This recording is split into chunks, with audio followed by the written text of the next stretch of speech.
Okay, so I'm Angel. I am one of the youth board members for World Mental Health Day Festival.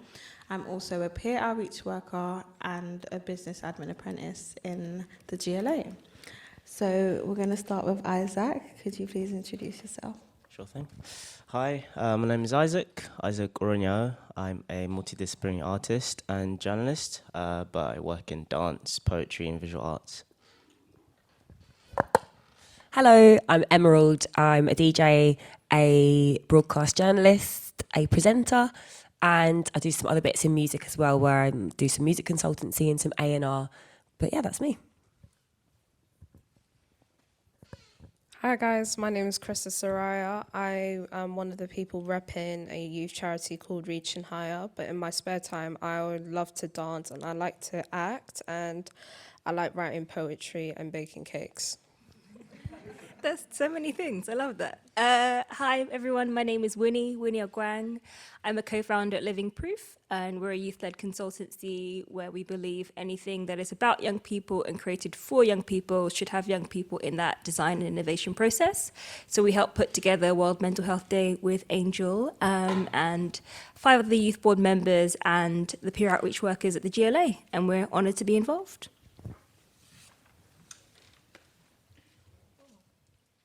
So, Winnie, what do you think are the biggest challenges facing young Londoners' mental health right now?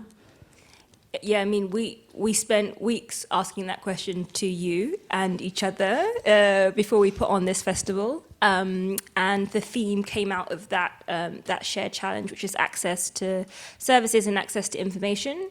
As we all know, lots of people had a really hard time during COVID, and there was already a mental health crisis ongoing, and that's only exacerbated things.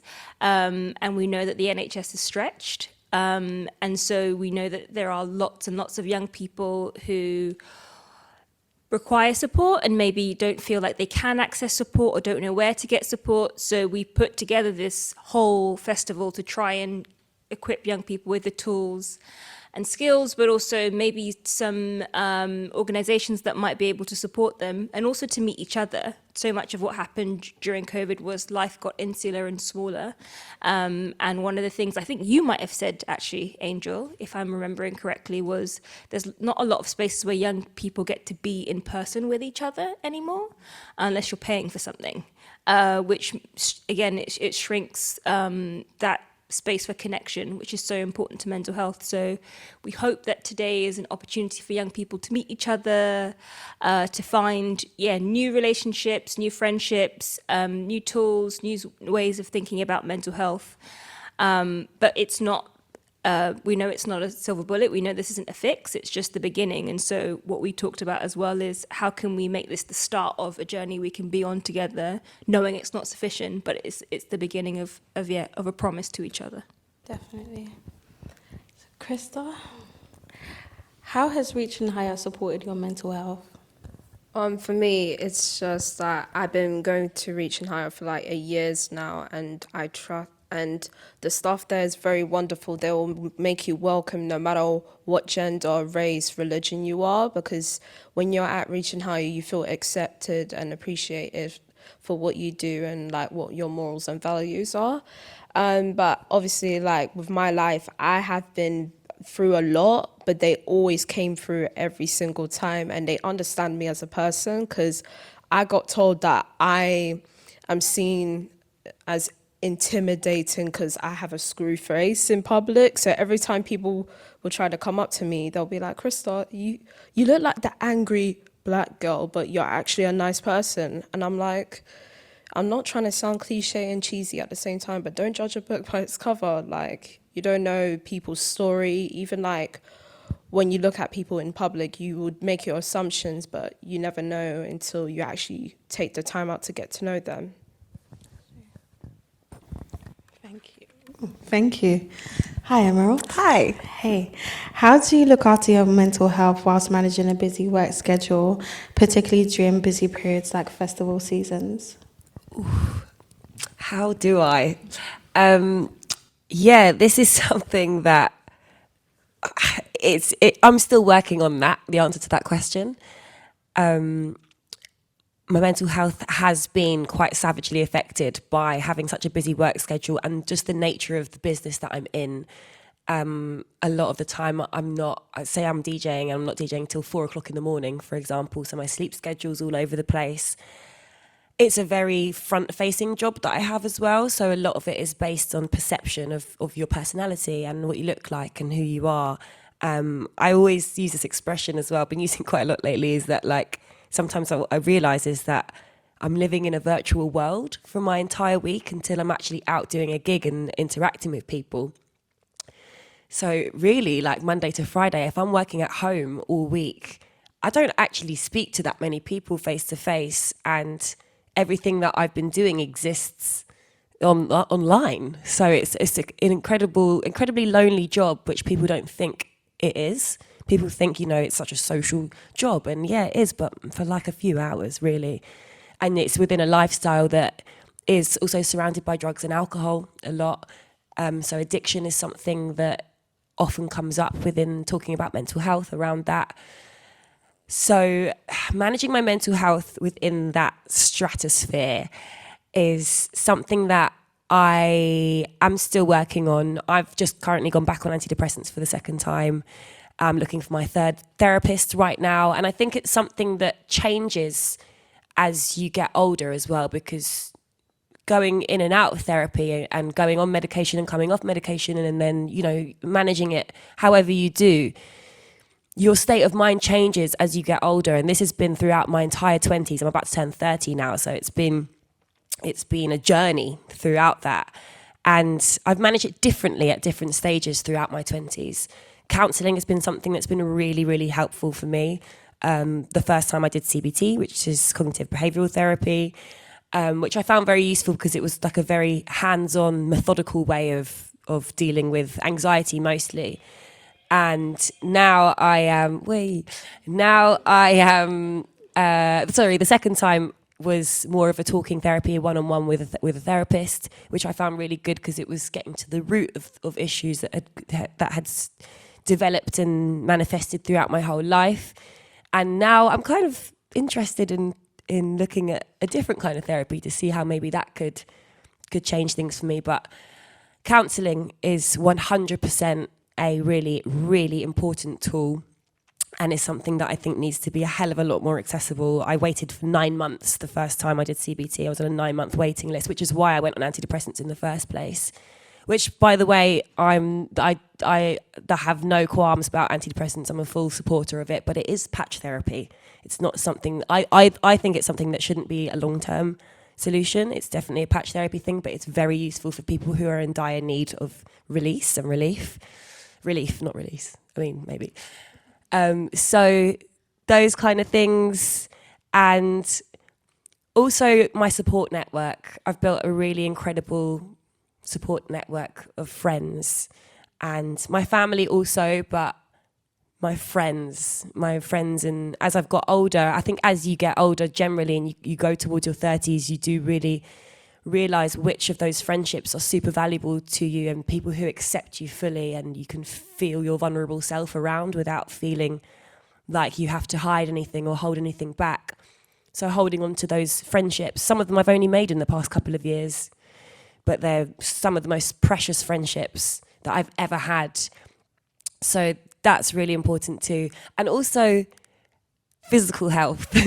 Physical health is really important too, and is something that I'm not that great at because I love to party. But sleeping is really important, and just nourishing yourself. Food is medicine, sleep is medicine.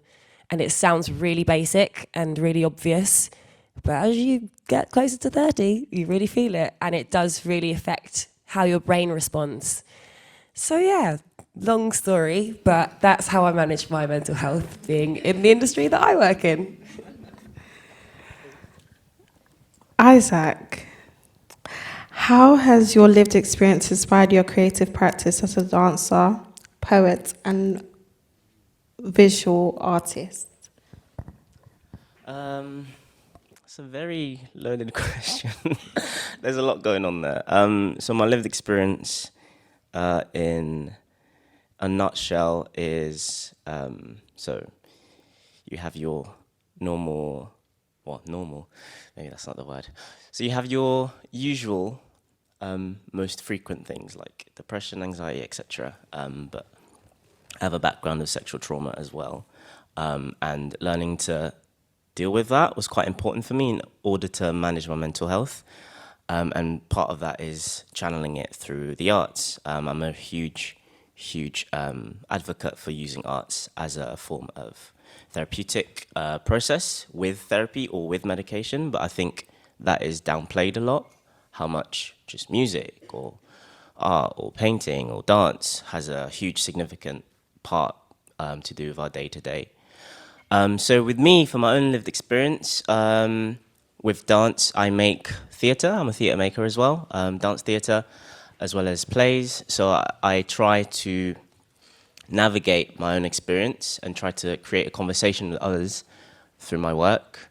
The most recent thing that we're sharing later is a film called hashtag Black Boy Joy Gone, and that's about black men and their mental health. So from young men, the youngest we spoke to was 12, the oldest we spoke to was 75. He recently passed away, unfortunately, but that conversation was about learning from each other how we manage our own mental health. Some of them painted, some of them used music, some of them danced, and my own experience, I used dance to navigate the really tense parts of my life, because I think one thing we struggle to admit is how much loneliness also plays a part in mental health, and you can quite easily become secluded into your own mind or even in your own environment. I think that reflects as well, and now that, you know, with post-lockdown, we've all been even more isolated. I think learning to have those conversations and not just say, oh, let's have a conversation, but actually have the conversation is important, because I'm also tired of that.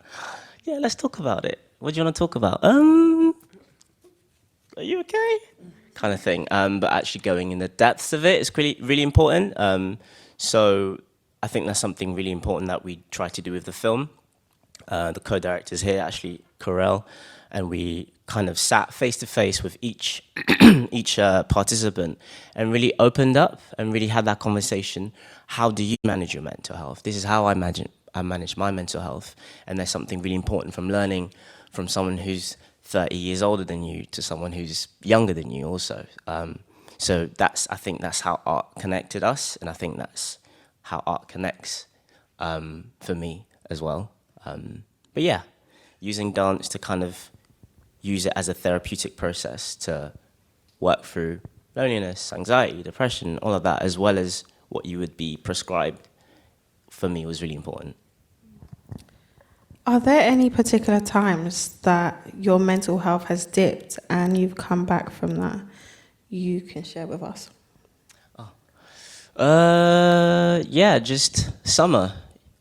This was the first summer out of lockdown. It was like, yay, we're gonna do everything outside, outdoors, and I was just like, what's going on? So I did have a breakdown, and I think that's pretty much because there was just a lot of things happening all at once. It was really overwhelming. I was finishing my master's as well, really late on my dissertation, leaving it quite last minute. And I don't know what the reason was behind the dip, but it just occurred. And I think it was made worse by the messaging around me that said, everything's great now. We've just survived the worst period of our existence so far. So, back to work, the new normal, everyone calls it. But it was never a new normal, it's just back to normal. And that was really intense. I don't know how I got through it. I think whenever people ask me that and advice, I'm still trying to figure out myself. You just have to do it in a weird way. And that's what I kept telling myself. I just have to get through it, because if I don't, then it's me kind of, I'm failing myself in a way, and I don't want to fail. I don't want to fail myself. I hate failure. I'm a perfectionist, which is a weird duality of depression and perfectionism. But anyway, so the way I got through it was, again, cliche, just day by day. what can I do today if I didn't do that? How gentle can I be with myself? How self-forgiving can I be of myself? How do I get to the next day and do maybe the next thing? And yeah, just work through it day by day, day by day. And then I think naturally there is an energy that you regain once you slowly build yourself back up to tackle things. So yeah, that's how I got through my depressed summer, just day by day, day by day. Thank you. Emerald. As a DJ, anytime you've particularly struggled with your mental health and what has helped you move through it, only if you're comfortable sharing. Yeah, oh God, I feel like I spoke so much. The last question you asked me, I probably answered this already. But sorry, can you repeat the question? Anytime you've particularly struggled with your mental health. In terms of my work? In terms of anything. Yeah, God, where do I start? There's been many a time. Yeah, I've had a few good breakdowns in my time. Someone said to me the other day, sometimes you've got to have a breakdown to have a breakthrough, which was really helpful because I honestly feel like the feeling of the other side and coming out of that is like no other feeling anyone will ever experience ever. It's such an incredible feeling of joy. I also feel like there's a difference between happiness and joy. And joy is like a whole like experiential life feeling, whereas happiness can be fleeting. And I feel like that's only a feeling that comes through overcoming as well, and just really realizing like why life is so good and is so great. But yeah, like I said before, I think those tools that I mentioned, like therapy, support network, physical health, and trying to sort of find that balance, have been things that have helped me get through those difficult periods. But I mean, something else that I've learned is that if you are one of those people who's a long-term struggler of depression, it doesn't just go away, and it is something that you kind of need to learn rationality rather than thinking this is it now, I'm cured, because it doesn't just go away. Things do come back, bad things happen again, triggers are everywhere. But what you do learn through overcoming and using those tools is rationality and realizing that storms pass and really amazing feelings are on the other side. I think that answers your question. Thank you. Krysta, have you had any particular bad patches for your mental health, and what have you learned to help yourself for the next time?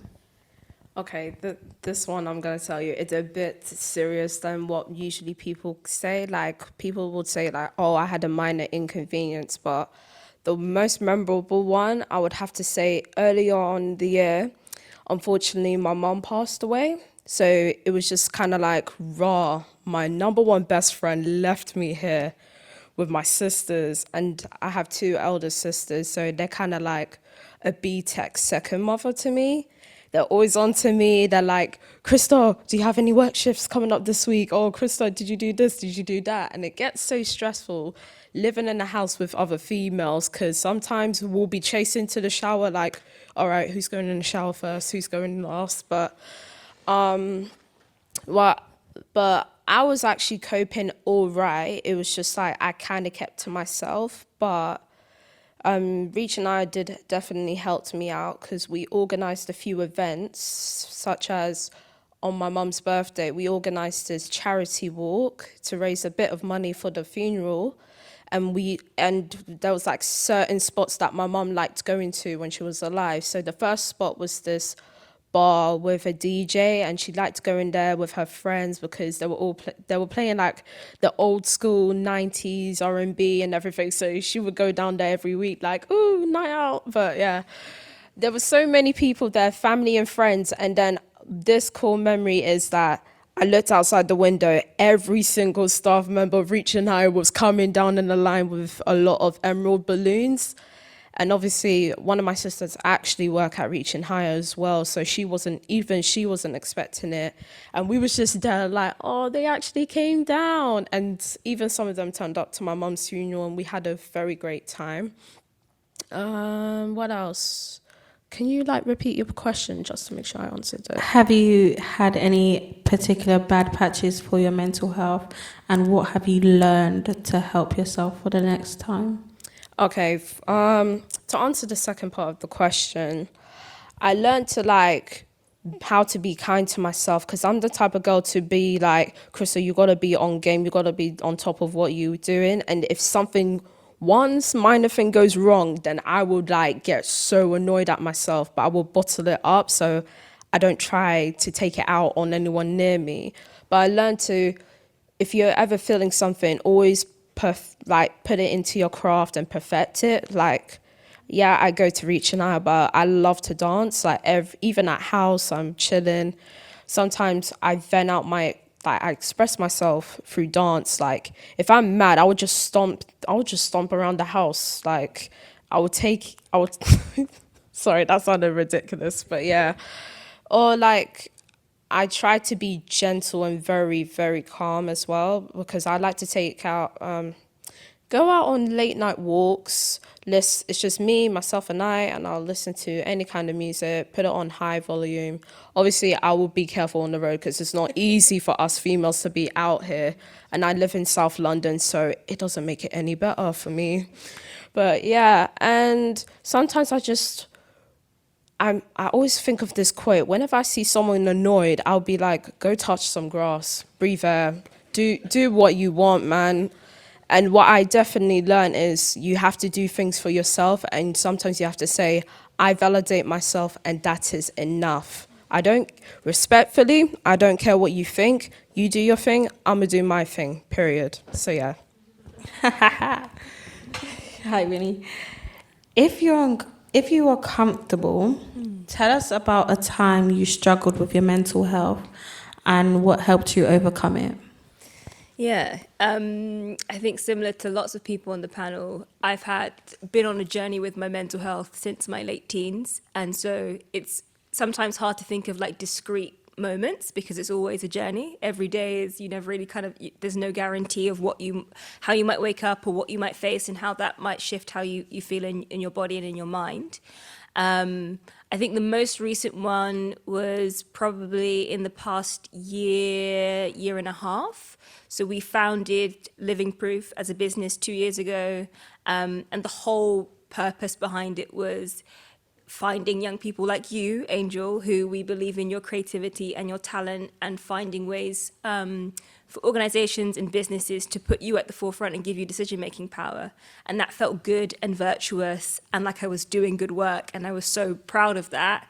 But there are ways in which when you're doing work that is serving other people, or you feel has a purpose that is beyond yourself. And I think this is a little bit similar to the arts as well, that you can then sacrifice your own needs and your own well-being in service of this greater good. And I found that all of what you had said, Emerald, about certain things working for you at certain points, and then you evolve and you grow and that no longer working for you, that was definitely something that I found, because I've been in therapy on and off for a long time, but I had been in therapy for about a year and found that it wasn't enough. And so what I learned was I had to take a far more holistic approach to my mental health. It couldn't just be a one strategy thing. It had to be how I was organizing my whole life. And that felt kind of overwhelming, but also freeing. It meant that therapy didn't become the thing that solved everything for me. I had tools and strategies that I could use for myself. So yes, physical health became a big thing. I'm 31 now. I had not regularly exercised since I was 16. So getting to Pilates once a week, and that becoming now a 3, 4, sometimes 5 times a week practice, but moving my body, and then that grounding me into my body has been a massive change, and getting stronger and feeling strong in my body is huge for me. I think arts and galleries has been a big thing for me as somebody who grew up on a council estate in southeast London. That was not a space that I felt welcome Nobody took me to art galleries on the weekend or to museums. And I think I felt like I was behind, like I didn't have the language, like I didn't have the knowledge. And that, being able to reclaim that space is something I can do for myself. I can now go on my own to the Tate and wander around that Lubina Hamid exhibit and take what it means to me. Doesn't matter what it means to anyone else. I can reflect on how that made me feel and how I connect to that art and creativity and what are the questions it's asking me, and write in my little journal. That's something that, again, grounds me in my body, makes me feel like myself. And then ideas.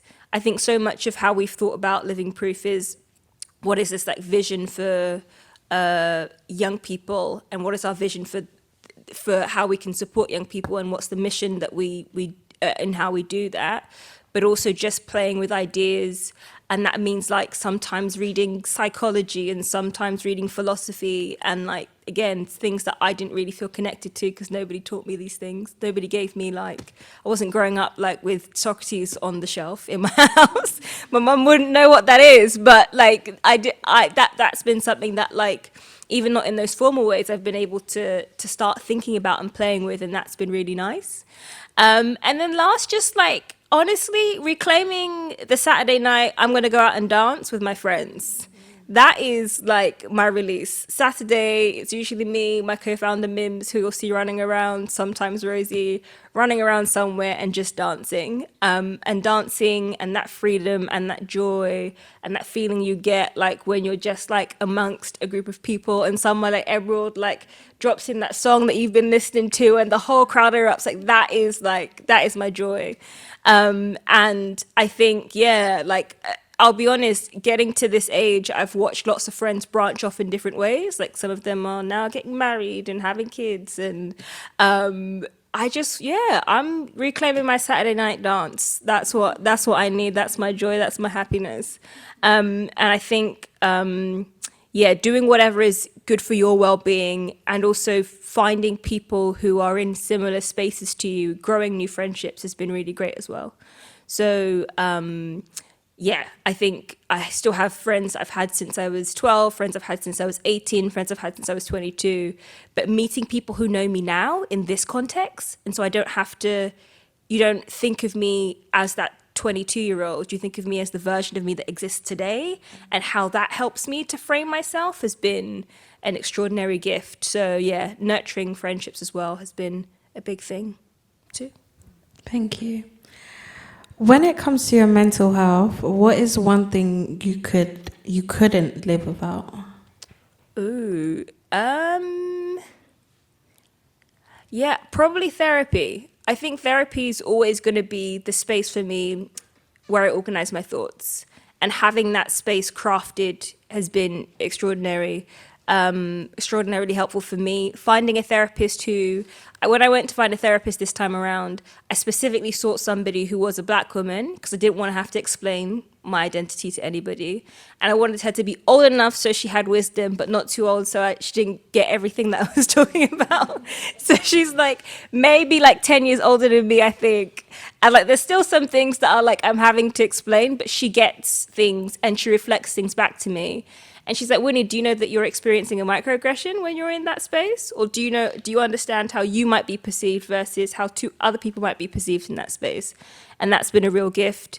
But I don't think therapy has to be the only option, but having and crafting a space in your life regularly, even if you're putting it in your diary, whether it's through your dance or through your writing or through your art or you writing songs, where you're able to process your emotions and really zoom out, I think is a gift that we can all give ourselves. Thank you. Same question for you. What is one thing you couldn't live without? Probably music for me. Like, there's all kinds of music in it, and there's like a lot of songs that addresses the same type of situations, or like what's going on nowadays, or like legit a message of how they view life. Or sometimes there's songs that are just beyond ridiculous, but sometimes there are some songs that go viral because it has a catchy beat or anything. But I'm the type of person, like, I will, like, don't bother me and I won't bother you, but just to make sure I stay in the good mood, because I get annoyed really easily. you'll always catch me with earphones in everywhere I go. So yeah, music makes you feel better and it helps you boost your confidence. Like, you know how you said you like to go out Saturday, like if you're getting ready, you would probably want to listen to music just to get in the mood, or even if you're going out to a party, you want to play some pre-tunes and everything just to get all the vibes out. And yeah, music is definitely the one for me. Thank you. Emerald, what's yours? This is tough because there's a lot of different things that I couldn't live without. I don't think it's any one thing. Music is definitely one. Music is my entire existence. Like, it's completely who I am inside and out. It's just what I spend 24 hours a day doing for my livelihood and also just for myself. So music, definitely. It's how I express myself through my career. It's how I express myself as a human being. It's how I connect with other people. It's how I connect with my partner. It's why we fell in love. It's probably why I have the friends that I have. It's because you can always find me in the rave, and that's how I found my mates. That's how I know Rosie, probably, who's a part of Living Proof and has invited me here today as well. So that's why I'm here, probably. So music. My support network, my friendships. I would not be okay if I wasn't able to talk to my friends so candidly.